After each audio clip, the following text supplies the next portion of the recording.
So our first matter today is, we have you first, Judge White. Thank you for coming. We have you on the agenda first to talk about cosmetology service implementation in our prisons. Well, thank you very much. I appreciate the opportunity to just initiate a dialogue regarding enhancing the vocational opportunities for the women offenders at LCIW. And I'm sort of a representative of the Department of Corrections, the LCIW, the Secretary and Warden Boutte, but certainly I don't make any decisions with respect to what's going on. But I'm doing the legwork and assisting them so they can do those things that only they can do.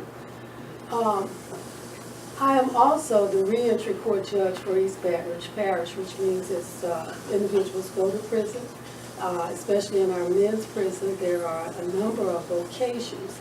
And so the men come out with skills, which makes it an easier transition for them to re-enter society and with a job waiting for them.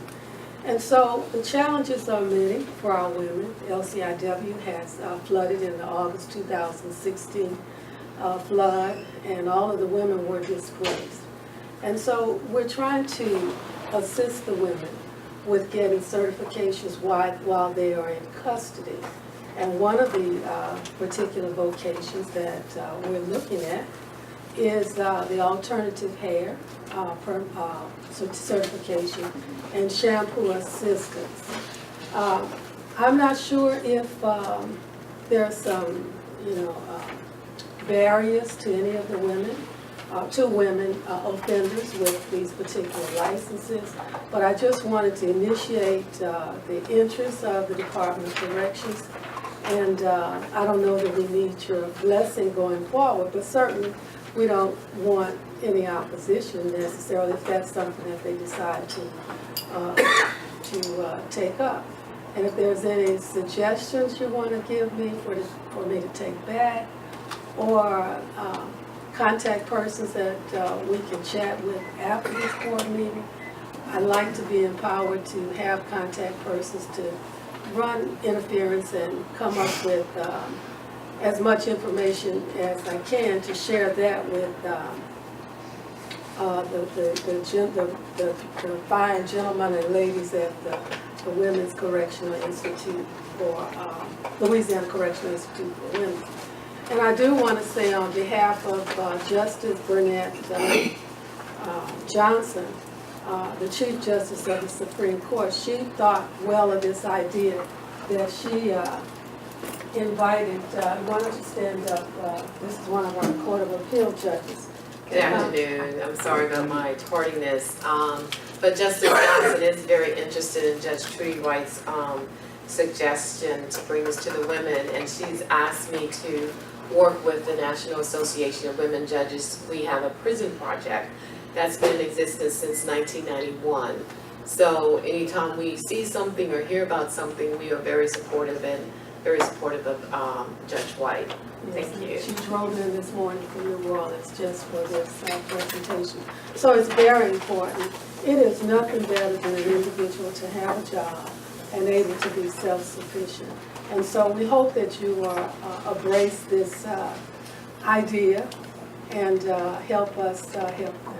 And so if you have any questions, we have a representative from the Department of Corrections here who might be in a better position to respond than I can. Thank you, Your Honor. Just one question we had: is there a limitation on sharp implements, for example, scissors? And there actually is not. We have a kitchen and we have sharp implements in there. It's strict tool control that's maintained. I think for a reasonable cause, which this is, they can maybe go to a little more of a blunt scissor. okay, No, there'll be a little modifications that would have to be made, but no, we can do that. okay, great. And what we're looking for, because you're a state agency like the courts and the correctional institution is, we're looking to train the teachers, okay? have them have the certifications, and then bring in the students the following year. So we do have time to work out bugs. Right now, we're trying to even determine where we could possibly even do any training, because with the women being displaced into two prisons, it's a challenge. So it's a lot of bugs that we need to work out. Certainly if there are any impediments that might need to be taken care of in form of legislation, we'd like to maybe take care of that this session, if this is something that the Department of Corrections wants to go forward with. So usually we just like to make a personal contact, and so this is the contact to engage the dialogue. Have you all gotten as far as to determine if we're talking about bringing the ladies to a school or bringing teachers into the institution? We haven't gotten that far. What we want to do is perhaps train, have the women, maybe 4 or 5 trained to do the teaching. Get them up to this with the necessary certifications.